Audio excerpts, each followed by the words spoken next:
हो ना, होतीस तू काय झालीस तू मालिकेच्या आजच्या भागामध्ये आपण पाहत आहोत की आता इकडे सगळेजण म्हणजे कावेरी त्याचबरोबर ह्या दोघीजणी सुद्धा स्वतःला शिक्षा करून घेत असतात आणि देवी आई समोर बसून इथे जप करत असतात.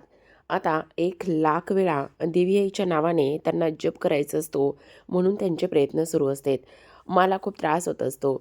थंडीने खूप कुडकुडत असतात कारण थंड पाण्याने आंघोळ करून ही लोकं इथे बसलेली असतात आणि त्यामुळेच हा त्रास त्यांना होतो.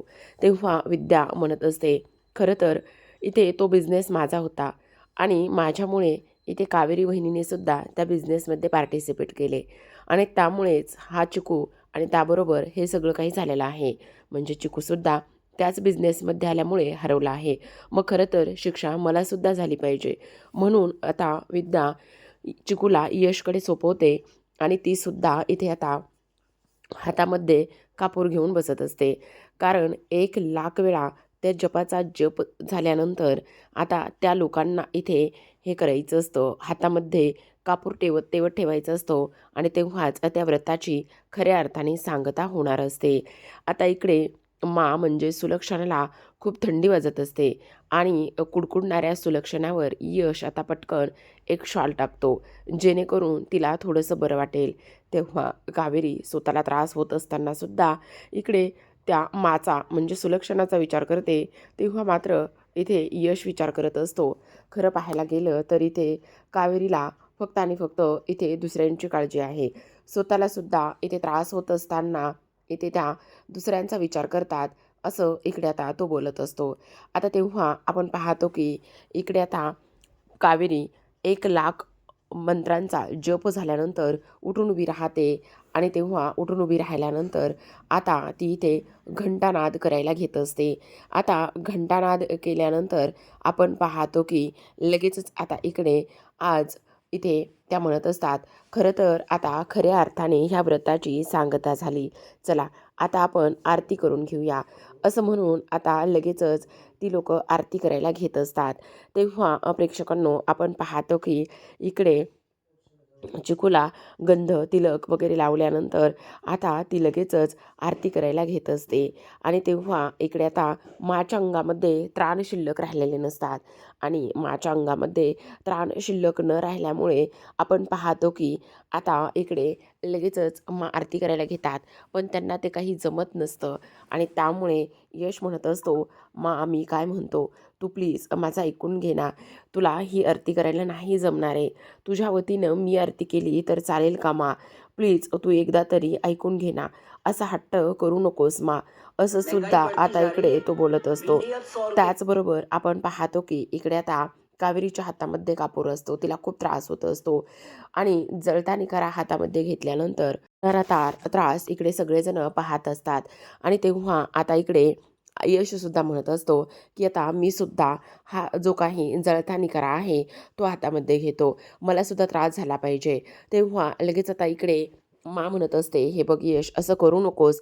पण आता कोणीच ऐकत नाही आणि फायनली दुर्गट भारे तुझविणे संसारी ही आरती इथे आता घरातील प्रत्येकजण करत असतो आणि खऱ्या अर्थाने आता हे जे काही व्रत आहे ते व्रत आता इथे पूर्ण झालेलं असतं आणि त्या व्रताची सांगतासुद्धा आता झालेली असते. आता त्यामुळेच आपण पाहतो की इकडे आता खऱ्या अर्थाने धर्माधिकारी कुटुंबावर आलेलं जे काही संकट आहे ते संकट आता इथे दूर झालेलं असतं. तर आता प्रेक्षकांनो इकडे संध्याकाळी सगळ्यांनी कपडे वगैरे चेंज करून बसलेले असतात आणि कपडे वगैरे चेंज करून बसल्यानंतर आपण पाहतो की इकडे आता यश आणि कावेरीच्या हातावर इकडे आता चंदनाचा लेप लावून देत असतात. इथे त्या म्हणतात, किती त्रास झाला तुम्हाला, किती भाजलेला आहे, असं व्हायला नको होतं. ह्या सगळ्या गोष्टी खरं तर माझ्यामुळे झालेल्या आहेत, असं सुद्धा आता इकडे ती लोकं बोलत असतात.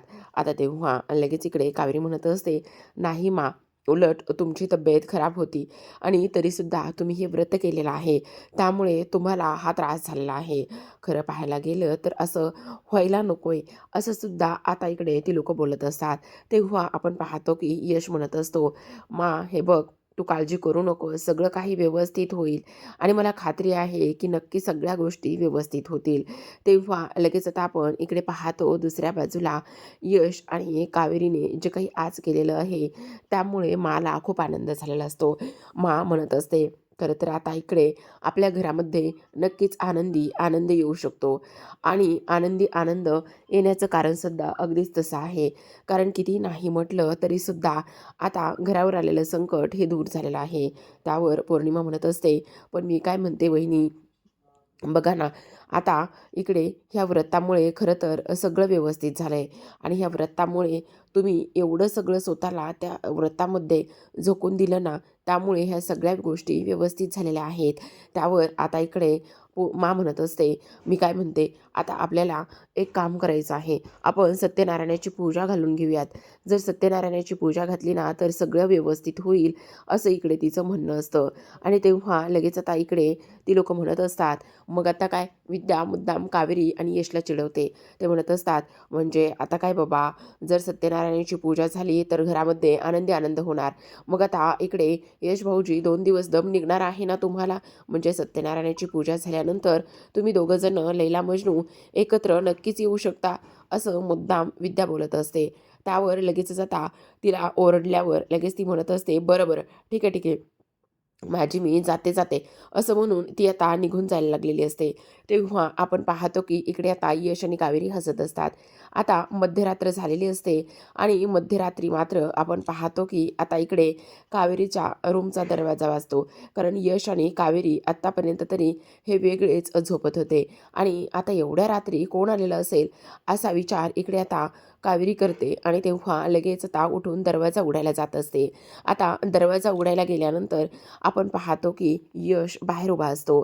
आता यशला एवढ्या रात्री ती तिथे पाहते आणि म्हणत असते, "यश, तुम्ही आत्ता एवढ्या रात्री इथे काय करताय? काय झालेलं आहे? यश, काय झालेलं आहे?"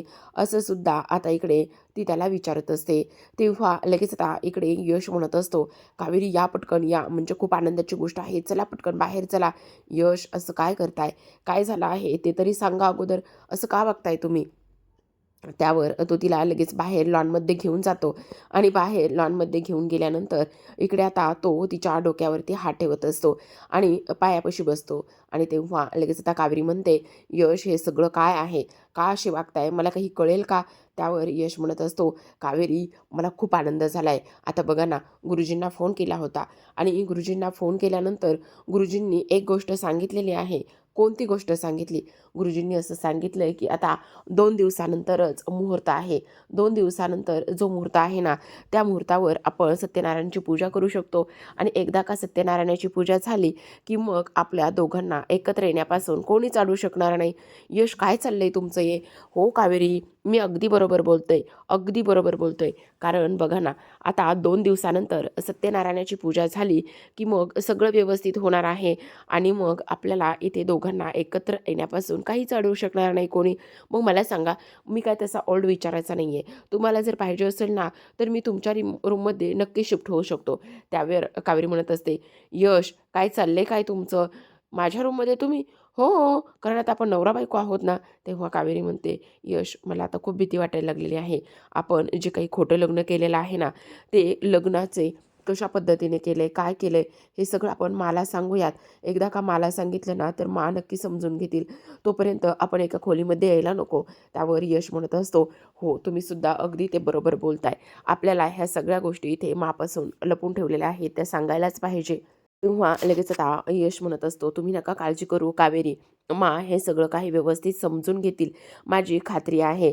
तेव्हा लगेच आता इकडे कावेरी म्हणत असते, "मग ठीक आहे. आपण उद्याच आता इकडे जे काही मा आहेत ना, त्यांना उद्याच ह्या सगळ्या काही गोष्टी इथे सांगून टाकूया." त्यावर यश म्हणत असतो, "हो, ते सगळं सांगून टाकूया.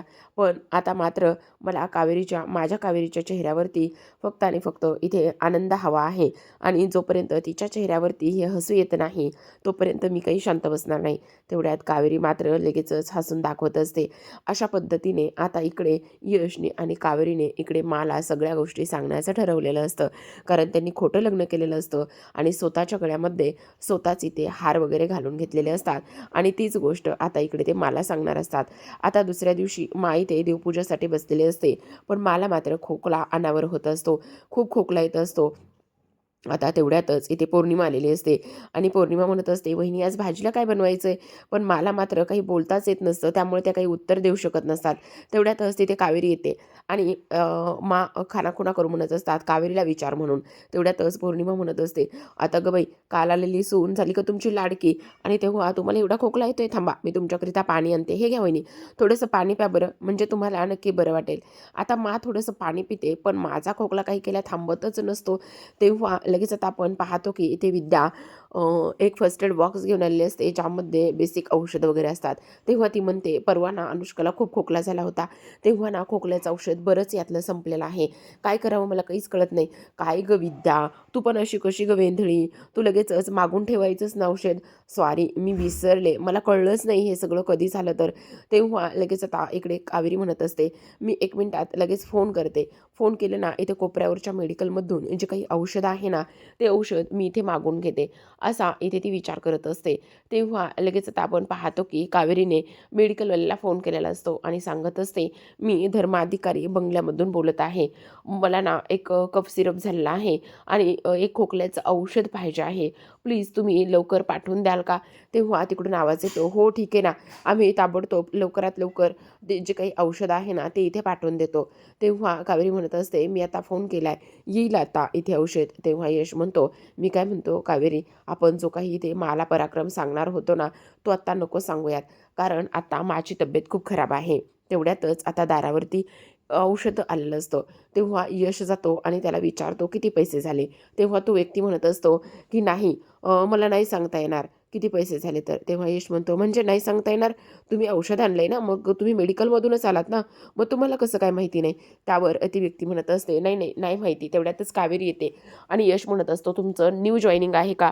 तेव्हा तो माणूस म्हणत असतो, "हो, हो. बरं चला, मी येतो." तेव्हा कावेरी म्हणते, "दादा, खरं तर तुम्ही हे कफ सिरप औषध आणून दिलं ना, त्याकरिता तुमचे खरंच खूप आभार बरं का आणि धन्यवाद. मी तुम्हाला ह्याचे पैसे नंतर दिले तर चालेल का?" आता तो माणूस हो म्हणत असतो आणि हो म्हटल्याबरोबर तिथून तो निघून जातो. आता तो तिथून निघून गेल्यानंतर इकडे औषध घेऊन कावेरी यशकडे देते आणि ती किचनमध्ये निघून जाते. आता कावेरी तर किचनमध्ये गेलेली असते. तेवढ्यातच अमृता तिथे येते आणि अमृता तिथे आल्यानंतर ती म्हणत असते, "मला ना ह्या प्रेग्नन्सीमुळे खूप जास्त मळमळ होते, काय करू?" पण इकडे काकू आणि त्याचबरोबर विद्या त्या दोघीकडे अजिबात लक्ष देत नाहीत. त्यामुळे पुन्हा एकदा इथे अमृता म्हणत असते, "मला खरंच खूप त्रास होतोय, खूप मळमळायला होतंय, मी काय करू मला कळत नाही." तेवढ्यातच आता इकडे जी काही कावेरी आहे ती म्हणत असते, "तुला त्रास होतोय का?" "अगं काय आहे ना त्याचं, इथे प्रेग्नन्सीमध्ये असा त्रास होतच राहतो, मी असं ऐकलेलं आहे. मग एक काम करतेस का, मी तुला लिंबू सरबत वगैरे बनवून देऊ का?" तेवढ्यातच अमृता म्हणत असते, नाही नाही नको मला बरं ठीक आहे, मी तुझ्याकरिता इथे कोपऱ्यावरच्या मेडिकलमधून औषध वगैरे मागू का? म्हणजे माझ्यासाठी सुद्धा खोकल्याचं औषध मागवलं आहे, जर तिथून मागवलं तर तुला बरं पडेल." तर इकडे आपण पाहतो की यश हा मला म्हणत असतो, "मा हे बघ आता औषध आलेलं आहे, तू पटकन हे औषध वगैरे पिऊन घे बरं." तेव्हा लगेच आता तो मला औषध द्यायला सुरुवात करत असतो. आता इकडे दुसऱ्या बाजूला कावेरीने मेडिकलमध्ये कॉल केलेला असतो आणि म्हणत असते, "दादा, मी धर्माधिकारी बंगल्यातून बोलत आहे. आत्ता तुम्हाला मगाशी फोन केला होता ना, तर आत्ता आम्ही एक खोकल्याचं औषध मागवलं होतं. त्या औषधाबरोबरच तुम्ही इथे एक लेडीज प्रेग्नंट आहे आणि तिला मळमळ होते आणि त्या औषधाबरोबरच एक औषध आणखी द्याल का?" तेव्हा तिकडून सांगण्यात येतं की "नाही, नाही, आम्ही कोणतंही औषध कोणालाही कसलंही पाठवलेलं नाही आहे. तुमचा काहीतरी नक्की गैरसमज होतोय." त्यावर कावेरी म्हणत असते, "काय? तुम्ही पाठवलं नाही आहे औषध?" तर इकडे यश म्हणत असतो, "मामी तुझं काहीच ऐकणार नाही हां. तुला हे औषध गुपचूप प्यायचं आहे. प्लीज मी तुझं काहीच ऐकणार नाही." तेव्हा मा म्हणत असते, "यश नको ना रे बाळा, मला खूप त्रास होतोय. ते औषध खूप कडू आहे. मला नाही प्यायचं आहे. प्लीज तू माझं ऐकून तरी घे ना." त्यावर यश म्हणत असतो, "हे बघ लहान मुलासारखा हट्ट करू नकोस हां. पटकन प्यायला घे." तर इकडे आता कावेरीला समजलेलं असतं की जे काही औषध आलेलं आहे, ज्या मेडिकलमधून आलेलं आहे, त्या मेडिकलमध्ये हे त्या लोकांनी आणखी पाठवलेलंच नाही आहे. मग हे औषध कुणी पाठवलं? आणि तेव्हा इकडे कावेरी म्हणत असते, तुम्ही नाही पाठवलं तर मग हे औषध कोणी पाठवलेलं आहे? तेव्हा ती लोकं म्हणत असतात, नाही, आम्हाला नाही माहिती. आम्हाला नाही सांगता येणार की कोणी औषधं पाठवलेलं आहे म्हणून. तेवढ्यातच आता आपण पाहतो की इकडे यश त्या स्पूनमध्ये औषध भरत असतो आणि मला जबरदस्ती पाजण्याचा प्रयत्न करत असतो. आता लगेचच शेवटच्या क्षणाला कावेरी पटकन फोन ठेवते आणि इकडे पौर्णिमा आणि विद्या म्हणत असतात, काय झाले वहिनी? कसलं औषध आणि कशाबद्दल तुम्ही बोलताय? औषधं नाही आहे. त्यावर लगेच आता इकडे कावेरी म्हणत असते, नाही, असं म्हणून ती धावतच आता माझ्या खोलीमध्ये धाव घेत असते. आता इकडे जो काही यश आहे, यशने तो स्पून अगदीच माझ्या हातामध्ये दिलेला असतो आणि मला नाक बंद करूनच त्याने ते औषध प्यायला लावलेलं असतं. आणि औषध प्यायला लावल्यानंतर आपण पाहतो की इकडे कावेरी धावत येते आणि माझ्या हातामध्ये असलेला औषधाचा जो काही चमचा आहे, तो चमचा मात्र ती जोरातच फेकून देते. आता तिच्या मागे सगळेजण धावत आलेले असतात. तेव्हा यश उठून उभा राहतो आणि म्हणत असतो, काय झाले कावेरी, तुम्ही हे काय करताय? तेव्हा कावेरी म्हणत असते, यश, आत्ता मी इथे त्या मेडिकलमध्ये फोन केला होता औषध मागवण्यासाठी आणि औषध मागवण्यासाठी फोन केल्यानंतर असं समजलं की त्या मेडिकलमधून आत्ता कुठलंही औषध त्या लोकांनी आपल्याला पाठवलेलं नाही आहे. काय? हो यश, मी आत्ता तेच सांगते तुम्हाला. असं कसं होऊ शकतं? मग हे औषध कोणी पाठवलं? त्यावर कावेरी म्हणते, मला नाही माहिती हे औषध कोणी पाठवलं. तेव्हा लगेच आता यश त्या झाकणामध्ये औषध घेऊन पाहतो आणि त्याचा वास घेतो. तर त्याचा वास मात्र खूपच जास्त कडवट येत असतो आणि तेव्हा तो म्हणत असतो, ह्याचा वास खूपच जास्त कडवट येतोय. अच्छा, आत्ता माझ्या लक्षात येतंय, म्हणजे मी जेव्हा ही बॉटल ओपन केली ना, तेव्हा मात्र इथे ही बॉटल ओपनच होती आणि मला कळत नाही हे सगळं काय आहे म्हणून. असा सुद्धा आता इकडे यश विचार करत असतो. त्याचबरोबर हे सगळं कोणी केलं असेल? म्हणजे हे औषध मेडिकलमधून पाठवलेलं नाही आहे. मग हे औषध कोणी पाठवलं असेल? असं आता इकडे कावेरी बोलत असते. तेव्हा लगेच आता आपण पाहतो की दुसऱ्या बाजूला मात्र इकडे विद्या म्हणत असते, हे कोणी केले ना, ह्या सगळ्या गोष्टी मला चांगल्याच माहिती आहेत, असं सुद्धा आता इकडे ती बोलते. तेव्हा लगेच सगळेजण अमृताकडे पाहत असतात. आता अमृता म्हणत असते, एक मिनिट, तुमचं काय चाललेलं आहे? मी मी असं का करेल? आणि तेव्हा यशसुद्धा अमृतासमोर येऊन उभा राहतो आणि तो म्हणत असतो, मग तुझ्याशिवाय दुसरं कोण करणार आहे? मला पूर्ण खात्री आहे की ह्या गोष्टी तूच केल्या आहेस. सांग, का असं केलंयस? त्यावर अमृता म्हणत असते, एक मिनिट, हे बघा, मी असलं काही केलं नाही. एकतर मी प्रेग्नंट आहे, माझं डोकं दुखतंय, मला मळमळतंय.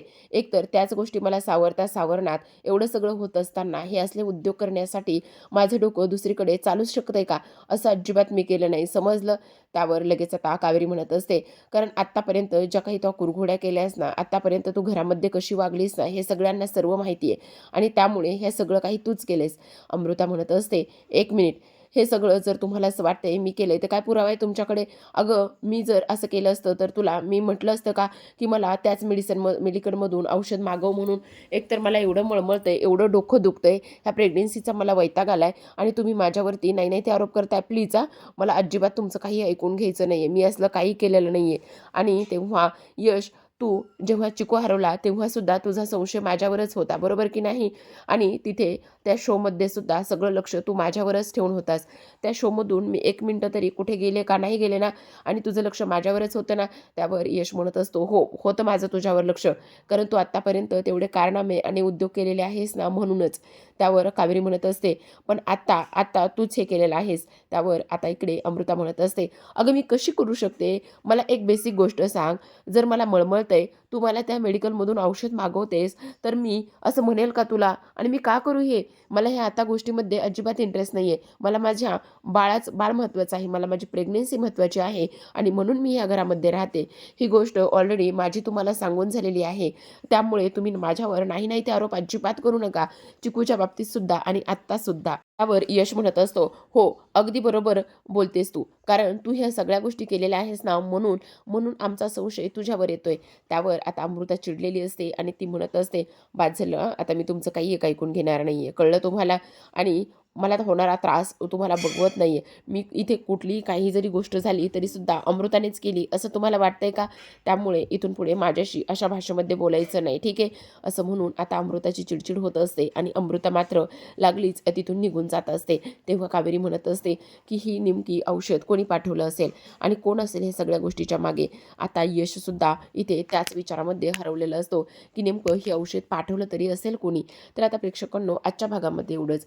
उद्याचा भाग पाहायचा असेल तर नक्की चॅनलला सबस्क्राईब करा, कारण उद्याच्या भागामध्ये आपण पाहतो की आता इकडे यश आणि कावेरीला एक चिठ्ठी मिळालेली असते आणि ती चिठ्ठी मिळाल्यानंतर आता लगेचच त्या चिठ्ठीमध्ये असं लिहिलेलं असतं की सुलक्षणा आजचा आणि त्याचबरोबर चिकूचा यावेळी तुम्ही जीव वाचवू शकलेला आहात, पण इथून पुढे तुम्ही सुलक्षणा आणि त्याचबरोबर चिकूचा जीव वाचवण्यामध्ये यशस्वी होऊ शकत नाही, असं सुद्धा आता इथे त्या चिठ्ठीमध्ये लिहिलेलं असतं.